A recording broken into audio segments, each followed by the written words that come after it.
Ever since I started dating my boyfriend, my hair ties kept vanishing. My friends joked he was building a shrine, but what they found later made me question everything about him. My hair ties have been disappearing ever since I started dating my boyfriend, and now my friends think he's either building a secret shrine of me or stealing small things as a prelude to stealing bigger ones later. About a month ago, I became official with a guy named Tim. Tim is great, really responsible, honest, has a good career, etc. So far, our relationship has been great aside from the fact that since I met him, my scrunchies have started going missing. It sounds stupid, I know, but I always scrunchies throughout my apartment. I use them every day and like them to be easily accessible. I have some in my bathroom, both of my bedrooms, my living room, my car, etc. I probably had 20 plus scrunchies randomly dispersed throughout. I'm down to 6, 3 of which were in my car. At first, I thought maybe I just lost 1 or 2, but before long, I noticed that entire stashes were missing. It's gotten annoying because anytime I go to reach for one, it's just gone. For example, I have a drawer under my sink where I had kept around 5 scrunchies. Sounds crazy, but I tend to take them, tie my hair back, do something else, and take it out in a different room. This assured me I would always have one on hand in the room I usually need them most. I return 5 to this stash on Sundays when I clean, if they got moved. The drawer now has none. The only factor in my life that has changed is my boyfriend. My dog doesn't bother them, but even if she had somehow gotten into drawers and taken to eating them, we'd probably be in the petty yard right now because 14 scrunchies is quite a lot. I don't think anyone is breaking in to steal my scrunchies. I know I haven't lost this many. Is my boyfriend secretly a ferret? What could he possibly be doing with all of these scrunchies? My friends are joking that he has a shrine of me in his closet. One friend thinks that he's stealing them to test if I notice when things go missing and has plans to steal more, which has me sort of sketched out. He's never in my apartment alone, but he's somehow finding enough time to be alone to do this and for me not to notice. Does anyone have any ideas? I was going to confront him, but I don't want to accuse him of something so silly. But I also just don't get it. Help edit. Some of y'all just aren't any fun.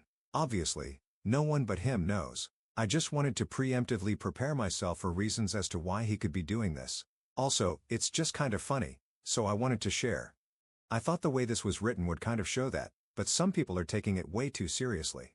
He's planning on coming over tonight, so it's definitely on the agenda to inconspicuously ask him where they've gone.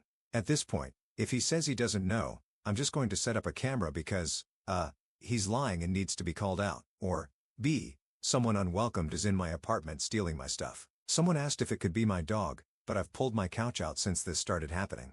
And honestly, my dog doesn't really steal things, so I'm 99.9% positive it's not her. She's an old gal and just sleeps mostly. Unless there's some other creature sneaking in and stealing, it's definitely a person's doing. A lot of people have said he might be tidying them up, but this is honestly impossible because they're nowhere to be found. I have a fairly large apartment, but unless he's storing them in a vent or something, they're just straight up missing. Either way, I should have some update tonight. Update 1 day later. Y'all, he just left, and I have to write this now while it's fresh in my mind. So as many of you came at me for not doing immediately, I had a talk with him tonight. I had planned on it, but when I discovered the last batch of missing scrunchies this morning, I snapped and just wanted to get some idea of what he could be doing with them. I didn't want to approach it via text or while either of us was working, so I figured I'd just wait until this evening to approach him. A lot of people told me that I should be able to talk to him, but it's still so new. I just didn't want to approach it at first. Most of you were wrong, but a few of you beautiful, twisted people got it right. Without further ado, allow me to provide my best recollection of the conversation. Me, I keep losing my scrunchies, and it's driving me nuts. Have you seen any of them around? Him, not really. Don't you have one on your nightstand? Me, yeah, but I used to have a lot more, and now they're missing. It's so weird. At this point, his demeanor kind of changed. To be fair, I was staring him down, and he knew I knew. He just shrugged at me. The demeanor switch gave me enough of a spidey sense that I just flat out asked him why he was taking them. He initially tried to say that he didn't, then he tried to say he was accidentally taking them and said he would put them on his wrist and forget to take them off. I pressed him saying I never saw them on his wrist, and I always kiss him goodbye so I would notice. He looked like he was about to start crying and kept saying he didn't know, which didn't make sense because he clearly did. I got frustrated and raised my voice and demanded to know, at which point he admitted he was masturbating with them. I just kinda stared at him, and for a second, I was glad that I made the post because the initial shock wasn't as bad since it was brought to my attention that this is common. I had him explain, and he said that one night early on, he was at my place and we had made out, but I told him I didn't want to have sex. He shimmied away to the bathroom and had looked around for something to use as lube, I only had scented lotions around, and he was worried I'd noticed that he smelled like them. So he chose the next best thing, which I guess was my ultra plush towel scrunchie. After he defiled my poor scrunchie, he apparently panicked and rinsed it out and put it in his pocket. I guess this experience ignited something within him because he started taking them to relieve himself with. When I asked why he didn't just keep up with the same one and wash it or buy his own pack, he said that it felt better because it was mine. Cute, I guess. He told me he would never take another one and apologized profusely for being weird. He even offered to buy me new ones. While he wasn't as manipulative or scary as some people thought, I still don't love that trust has been broken so early on and that he stole from me, regardless of the reason. I asked for space, and he left. So, yeah, I don't really know what I plan to do from here, but now we all know. Apparently, scrunchies of your loved one feel really good if anyone wants to give it a shot with permission, of course.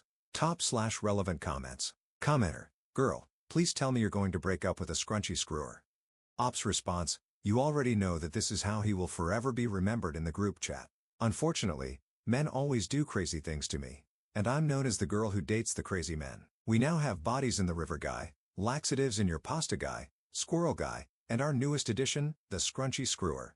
Next guy has big shoes to fill. Commenter 2: Wait, what? We need all the tea on the others with these nicknames. Ops response: Okay, here's the rundown. Bodies in the river. My first boyfriend broke up with me when I was 18. The guy was really weird and gave off serial killer vibes, but never towards me, so I was naive and let it go.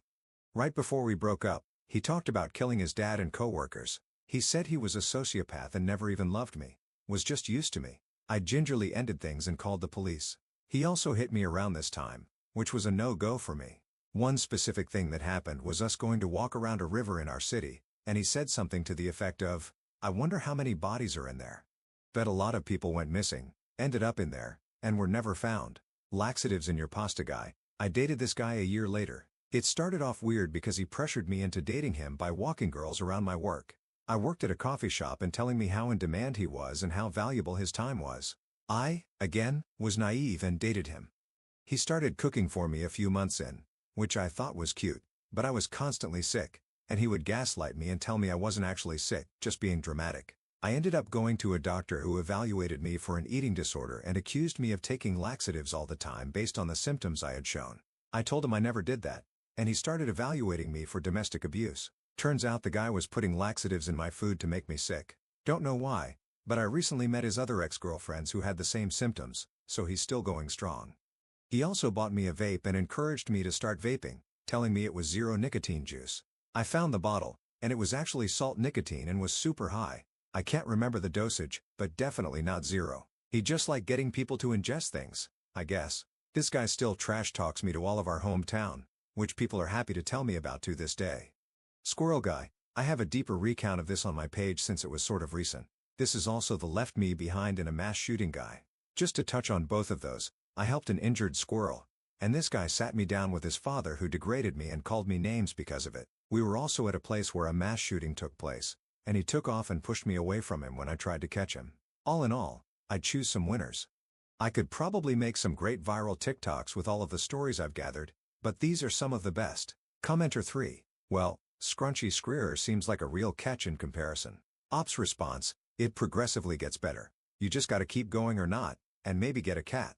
At least they'll use the scrunchies for good.